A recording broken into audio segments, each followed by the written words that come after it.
Now here, as you can see, is the switch, which will have a little siding come off here, and where you see my hand floating in air.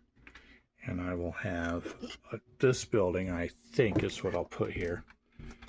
And of course now it's going to be up at this level. And that means that this will come out. I'll have to build this out this way toward me before I bring this slope down, which I was showing earlier. And then what I'll do is right here where you see this Norfolk Western boxcar here, let me move this real quick.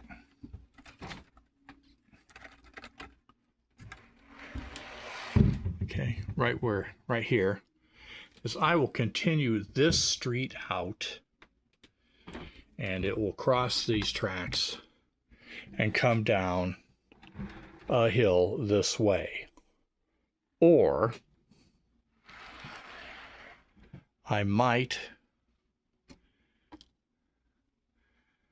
bring this street, which is a little bit wider, across these two here, and then down, kind of make a little kink over and come down this way. And like that. So I'll have a road that will connect to the lower version of the city to the upper version of the city, portions I should say. Now, I just finished painting. You can still see some wet spots in there. So I've continued my sky. I'm going to leave the cloud front stopping where it is now, just for ease. And another thing that I will be doing, and probably next for this area over here, is that I will be making more of my background scenery. So this just kind of shows hills in the background that I've done in other areas, which you've seen on other videos. But I'm going to try to make a little video of how I created all that, which requires a good deal of newspaper, paint, and ground foam. So I got this hilly area here, kind of goes out to a plane, and I'll have to fix that little splice there. And then it'll continue on, and I'm going to put it behind all these building flats through here, and then on around,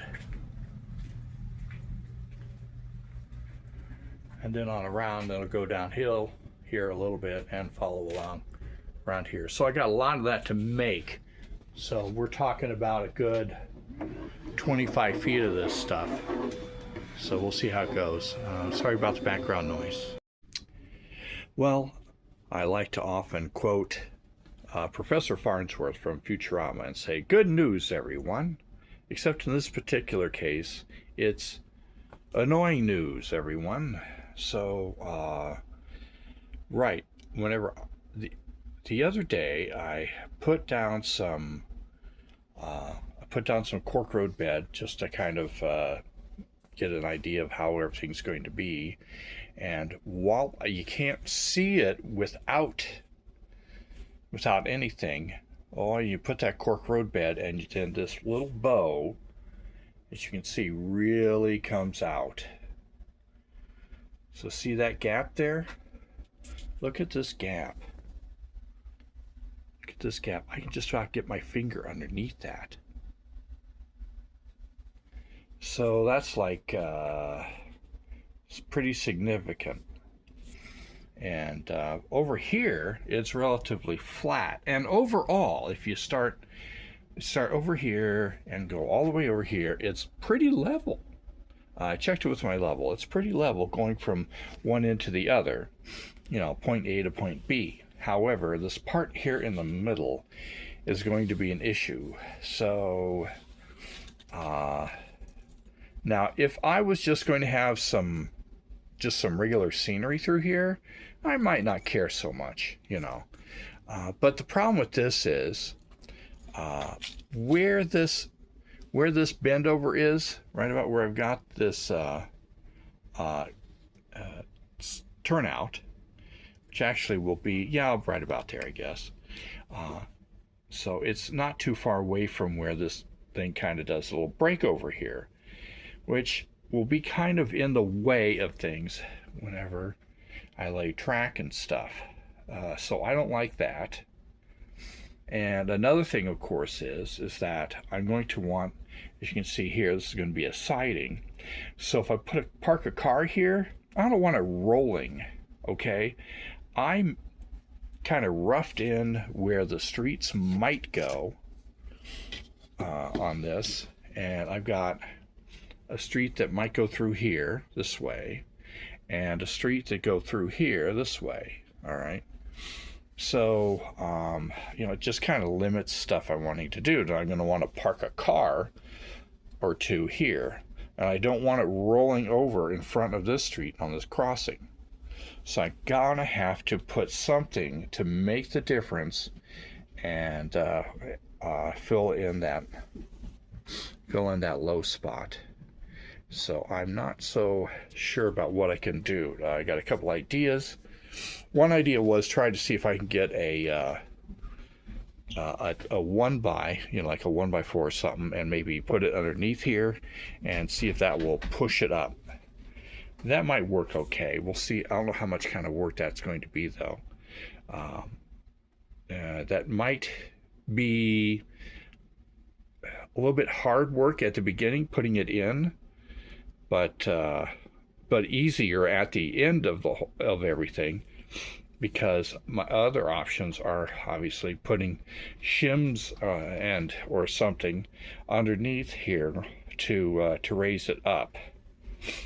And then if I put shims or something under the roadbed to raise it up, then it's going to be not working out real well unless I put shims and stuff underneath this building and so on. So I'm thinking I'm going to have to do that 1x type solution, even though that's going to be a bit of a chore, or maybe a 2x4. We'll see how that goes. But it'll be quite a bit of a challenge, obviously, because I don't know if you can see or not how much. There's probably not enough light in here. But obviously, I'm going to have to put a between this board and this board over here. I'll have to put something going underneath the center of this to bring it up. So I'll keep you posted. This is going to be in the middle of another how-to video, so some of my descriptions and everything might not follow a very good continuity. We'll see how it goes. Okay, so what I have here is I put this 2x4 underneath here at each end to push up the middle. All right, and it worked partly. Okay, so you can see before I could just about get my finger underneath there, but I can't now. So I took out about 2/3 of the sag, but I'm not exactly sure what I can do with the rest of that. Now I have some shims. I don't know if I'm going to be able to like pound them in there, or even if that will do the trick for me. By pound them in there, I mean put them in here between that 2x4 and the plywood. So we'll see if that works, or I'll have to come up with a different solution. All right, so here's what I'm thinking. I haven't found any wedges to put underneath there, and I don't know if that would even do the trick entirely for me. One of the interesting things is that this leg is no longer actually sitting on the ground as well as it was, so it's kind of held up now suddenly. But what I've done is I put this piece of flex track in here, and I've got one of these hopper cars. Now this hopper car is it's a real nice one. It's got real nice metal wheels and everything else. Anyway, it rolls about the easiest. I got a few of these. It rolls about the easiest of anything I have on the layout. All right, so as you can see, I can push it a little and it rolls just a hair, but it stops. It doesn't keep going, which was part of my concern. So I'm thinking that since I'm giving it about the same amount of push either direction, even though I'm doing this high on this end, low in the middle, it's not continuing to roll, and when I don't want it to. So I be able to spot a car like right here and not have to worry about it going over any farther. Like I said, I kind of want to put a road here, or a street, that is, in a street here. So it's not rolling from this point. It's not rolling into the street, because this was just a hair lower than here. The actual lowest spot was not right in the middle, oddly enough. It was right about here. So, but it seems to work okay. See, it's here. So I was told that if you got the right weighted car and the track is 2% or less, you should be able to stop the car and it not roll. Now this is way, way, way less than a 2% grade. Okay. But I'm thinking that I should be okay. My only real big concern is this spot right here, which would be a little bit of a high spot. But like I said, I'm going to put a turnout right about here. So I'm thinking as long as the frog of the turnout is not right on this, it'll probably work out okay. So I don't want the frog right here. One of the problems that I have on my layout right now, which doesn't affect everything, just a few things, is this spot right here next to this pole. Now you can't tell from this shot, but right there at the switch points, the track goes downhill to the right. And since it's kind of on a curve, it's a little bit of a optical illusion about what's really happening. So this switch, for instance, is higher on the left end than it is on the right end as you're looking at it, okay? So it's going downhill if you're going this direction. So what happens is that if I've got a long wheelbase steam engine, like a 210, 4, or something like that, it doesn't like doing this. It will pop a wheelie there and then derail.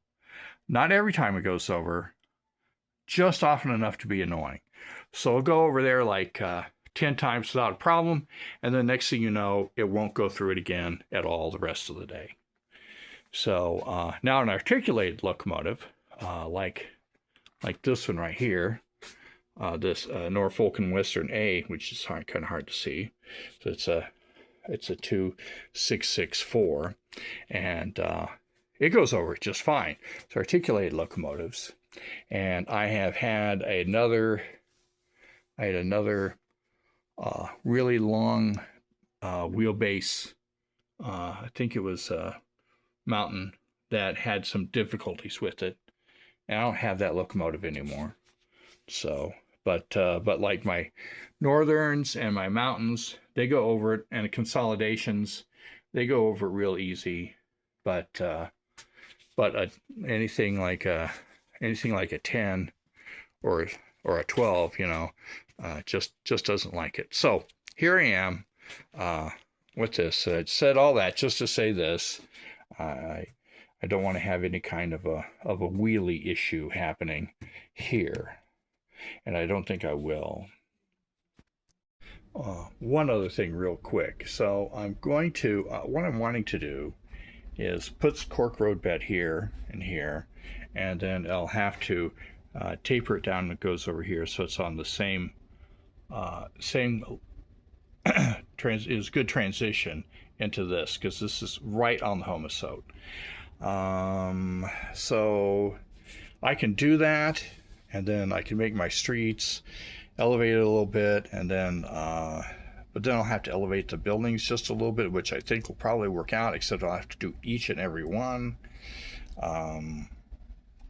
which probably would work in my favor, instead of putting everything just flat down onto the Homosote.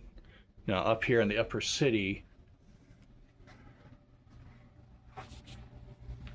I've got, right now it's just, everything just kind of, you know, laid out in position, but as you can see, everything's directly right on that Homosote, so I don't have any actual street yet. So now what's going to happen over here on this track, which isn't down quite yet, but it will connect on here. You can see I got this whole turnout, and it will, I can put some cork roadbed on here and have that track, you know, go on there, and everything. But again, I'll have to, like, I might have to elevate things. Anyway, it's just going to be some work. It's just going to be some more groundwork. You know, a little bit of thought goes into it versus regular scenery work that I've done. Okay, on this segment, you can see that I have placed on the cork roadbed every place I wanted to have it. This spot here represents where there will be a crossover. So it goes out that way. Now the track on the left will be the actual interchange, whereas this will have an end right here, and just have a couple of cars can be stored right there. What I've done is I've finished another skyscraper here. Those Bachmann skyscrapers are just a snap to put together. Would that they all worked that way. But anyway, so this is kind of how I have it roughed in. A friend of mine helped me out a couple weeks ago, and we came up with some things, and we drew some outlines, some footprints of some buildings that we're going to put in. And that's what's going to be happening here. So that may change a little bit. I already changed it once, so it just kind of has it laid out right now. So I'm going to be continuing the road up here, and I just have it drawn on the board. I don't know how well you can see it. It will have, of course, a slope to it and everything, so the road connects like this into the rest of the town. So this will be the upper town, upper city, and this will be the lower city. And again, I will have a slope come down here, and I'll have these buildings, this one and this one, built into the hill, so it'll look good. Anyway, I'm going to be using a Sureform. The Sureform tool is this guy right here, and shave this down a little bit so that I can make a good transition where this track will be coming up back onto the roadbed. When I originally put this down, I didn't really think about this being on a roadbed, but I contemplated not putting on a roadbed, but then after a while I really thought I kind of like the way it's going to look if I do put it on the roadbed, so there it is. Now I placed these switches basically where they're going to be. Now the seam, which you can kind of see here in the cork roadbed, will represent the center line of the track. I drew the center line on the Homosote first so I know where to put it And so I'll have, like I mentioned, a crossover here, and it goes on this way. And again, I roughed in where the street will be. So I'm figuring I'm going to make it wide enough for two-way traffic and some parallel parking. Maybe not, but I'm thinking that's what I'm wanting to do. So the buildings might come back a little bit, and that's what the idea is here. Okay, so I have shaved down with the Sureform. I've shaved down this cork roadbed some. Not a lot, about halfway maybe. It takes a long time to actually shave it all down. And I use my shop vac to clean up the mess and everything. And then I use this old brush as kind of a mini broom to help sweep it out of the way. So what's going to happen is this is going to go kind of like this. And the way that there's a hole right here for there's a hole right here for a staple, for not a staple, but a spike, and a hole right here for a spike. And so what I'm going to do is, after I spike that in, I will just take some thin cardboard, like cardstock, and use it to kind of fill in the gaps some. So by cardstock, you know what I'm talking about here, but I'm going to show you anyway.